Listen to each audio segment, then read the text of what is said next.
Polling day is 9 long months away, but at this early stage of the race, the man who looks most likely to succeed Ronald Reagan is Vice President George Bush. He's ahead in the polls, and he has a better organization and more money than any other candidate. Among his Republican rivals for the nomination, the name of the game is stopping George Bush now, before he gains momentum. And to do that, they've been banging away at one issue that makes Bush vulnerable, his role in the Iran-Contra affair. Ladies and gentlemen, Vice President George Bush. Bush has insisted that he did not know at the time that the administration was trying to swap arms for hostages. He says that if he'd known about the strenuous objections of Secretary of State Shultz and Defense Secretary Weinberger, he would have done his best to talk President Reagan out of the deal with Iran. However, the opinion polls show that most voters believe that Bush is not telling the truth. And at all the debates between the Republican candidates, the Iran-Contra affair has dogged the vice president. You are now seeking the office of the president. 2 young men are facing trial and possibly imprisonment for doing the policies of this administration. And I think the American people do want to know what you said, and sooner or later you're going to have to do it. And if you can't answer your friends, what in heaven's name is going to happen next November if you are our standard bearer and these Democrats get after you on this subject? I don't see a vulnerability to being the standard bearer. I don't see it. The president explained it. He lived through it. He did what he thought was right to free these hostages. And I don't feel anything other than the willingness to answer a direct question except on that. So let me turn it around. Bush then challenged his critics to confront him with questions, and that is what CBS did. This is the CBS Evening News. Dan Rather reporting. Good evening. The Bush item took up 15 minutes out of a 20-minute news bulletin.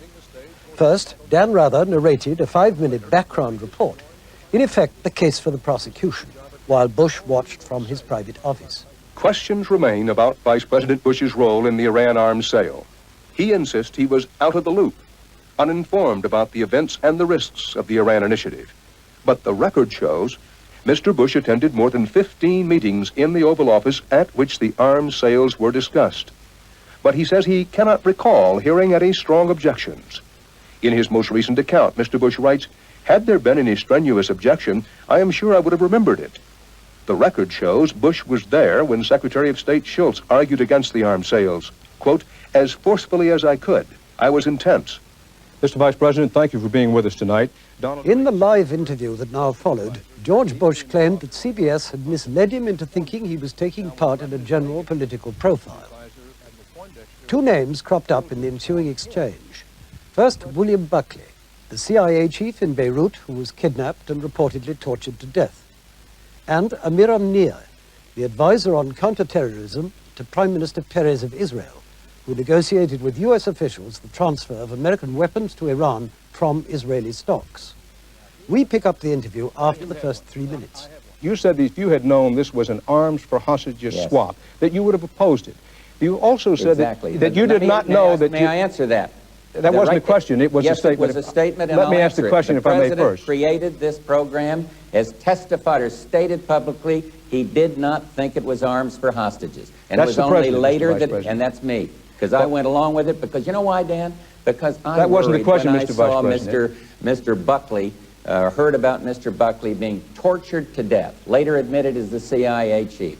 So if I erred on the side of trying to get those hostages out of there. Mr. Vice President, you set the rules for this talk. I didn't mean to step on your line there, but you insisted that this be live, and you know that we have a limited amount of time. That's why I want to get my share in here on something other than what you want to talk about. The President has spoken for himself. I'm asking you to speak for yourself, which you have not been willing to do in the past. And if I may suggest that this is what leads people to say, quote, either George Bush was irrelevant, or he was ineffective. He said himself he was out of the loop. Now, let me give you an example. You said ask a question.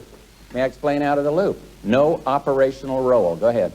Now, you've said that if you'd known it was an arms for hostages swap, you would have opposed it. You said the first you knew it was an arms for hostages swap was in December of 1986, when the whole thing became briefed to me by Senator Durenberger. Exactly. And the proximity of arms to hostages much closer. But, Mr. Vice President, you went to Israel in July of 1986, and a member of your own staff, Mr. Craig Fuller, has verified, and so did the only other man there, Mr. Nir, Mr. Amiram Nir, who's the Israelis' top anti-terrorist man. Yes. Those two men were in a meeting with you, and Mr. Neer not once but three times underscored with you that this was a straight-out arms for hostage swap. What they were doing. Now, Read how the memo. do you Read the memo. What they were doing. How can you reconcile that you were there, Mr. Neer, underscored three separate occasions that it was an arms for hostage swap, and told you were dealing with the most radical elements in Iran? You were dealing straight away with the Ayatollah Khomeini. I was told what they were doing and not what we were doing, and that's the big difference. And Dan, I expressed my concerns and reservations about that. That has been testified to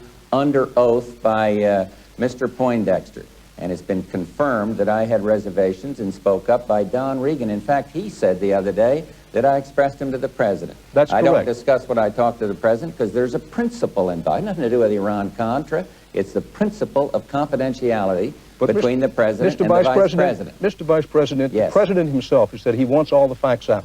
He gave up such things as even his own diary. Every principle, including Secretary Shultz, he gave up some of it. Well, Dan, let's be careful here because you're yes, sir, I want you to be careful, Mr. Vice President, because I of the will problem be careful, here. But I want to get the problem my here side is of this that you out. repeatedly said in the meetings, you said in a meeting in which Secretary Shultz, in the most forceful way, registered his objections. And then you said you never heard anybody register objections. If it was the most forceful way, I've heard George Shultz be very, very forceful. And if I were there and he was very, very forceful at that meeting, I would have remembered that. I don't remember that. Then how do you explain that you can't remember it? The other people at the meeting say he was apoplectic. Maybe I wasn't there at that point. You weren't in the meeting? I'm not suggesting. I'm just saying I don't remember it. I don't want to be argumentative, Mr. Vice President. You do, Dan. No, this is not a no, great sir, night because I want to talk about why I want to be president, why those 41% of the people are supporting me. And Mr. Vice President, these questions are judge a whole career. It's not fair to judge my whole career by a rehash on Iran. How would you like it if I judged your career by those 7 minutes when you walked off the set in New York? Well, now, would you like that?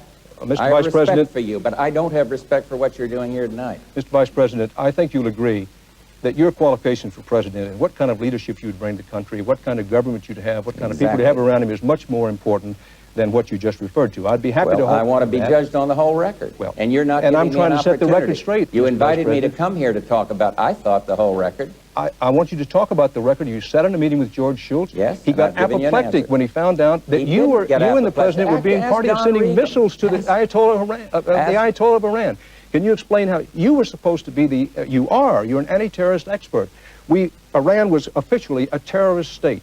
You went around telling. Explain that, Dan. I wanted those hostages. Mr. Vice President, the question is, out of there. But you made us hypocrites in the face of the world. How could you sign on to such a policy? Well, and the question is, what does that tell us about your record? Signed on to it. The same reason the president signed on to it. When a CIA agent is being tortured to death, maybe you err on the side of a human life. But everybody's admitted mistakes. I've admitted mistakes. And you want to dwell on them. And I want to talk about the values we believe in and the experience and the integrity that goes with all of this. And what's I'm going to do about education. And there's nothing new here. I thought this was a news program. Well, I had hoped, Mr. Vice President, you would tell us to whom you expressed your reservations. Yes, I did. When you expressed them and what the reservations were. Testified under oath. What were the reservations? Reservation about getting the control of an operation in the hands of a foreign power. Don Regan stated the other day, and I never heard a word of it on CBS, that the Vice President, in the presence of the President, spoke up about his concern about the whole cover of an operation being blown and secret and people that you're dealing with putting their lives in jeopardy. And you weren't concerned about sending missiles to the Ayatollah Khomeini? Every covert action. You weren't. The President has explained that. The committee looked at that. And so there's nothing new on this. Mr. Vice President, I appreciate you joining us tonight. I appreciate the straightforward way in which you've engaged in this exchange. There are clearly some unanswered questions remain. Are you willing to go to a news conference before the Iowa caucuses, answer questions from all conferences since March? I gather that the answer is no. Thank you very much for being with us, Mr. Vice President. We'll be back with more news in a moment. Before Dan Rather had finished smiling, viewers were jamming the telephone switchboards of CBS television stations all over the country. One moment, please. Please hold. Please hold. USA. They're saying they're never going to watch any of his programs again. They're turning off Channel 9. And the unprofessionalism as regard to Dan Rather's interview. As for Vice President Bush, he's reported to have said to his aides, "The bastard didn't lay a glove on me." And in the short term, Bush may be right. He may well pick up a lot of sympathy votes even if he hasn't succeeded in burying the issue for good. And now back to London. Thank you, Charles Wheeler in Washington. And turning to tomorrow morning's front pages, the Times has an account of that remarkably sharp but also remarkably good-humoured, in a way, at least at the time, confrontation. Cheers as Bush goes for the jugular, but the Times leads on the fallout between London and Dublin over the non-prosecution in the so-called shoot-to-kill affair in Northern Ireland. Dublin outraged also, The Guardian has that. Independent journalist fined 20,000 is not surprising, lead an Independent. The Financial Times reports from the AIDS summit in London. Cases forecast to reach 1 million by 1991. The Express follows that up. Princess Royal in an AIDS row with homosexual groups after her speech at that conference, and The Sun leads on that as well. Well, that's all from us for tonight, but join us again tomorrow night if you can at 10:50. Till then, from me and all of us on the programme, a very good night to you.